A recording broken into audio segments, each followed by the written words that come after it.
আসসালামু আলাইকুম রহমতুল্লাহ। ওয়ালাইকুম আসসালাম রহমতুল্লাহ। ভাইজানের পরিচয় কি? আপনার নাম কি? আমার নাম মোহাম্মদ নাহিদ। বাসা কোথায়? আমার বাসা হলো ফুলবাড়ি, আর অর্থাৎ মহিলা কলেজের পিছামুড়া। আচ্ছা, আপনি এর আগে কাকে নিয়ে আসছিলেন? আমরা ওয়াইফকে নিয়ে আইছিলাম। আচ্ছা, কি অবস্থা আপনার স্ত্রীর?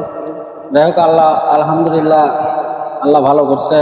এখানে এসে আমি চিকিৎসা করে অনেক আর কি এখন সুস্থ আমার বিবি। আলহামদুলিল্লাহ, সুম্মা আলহামদুলিল্লাহ। আচ্ছা, কাকে নিয়ে আসছেন? আজকে আমার খালাতো বোনকে নিয়ে আইছি।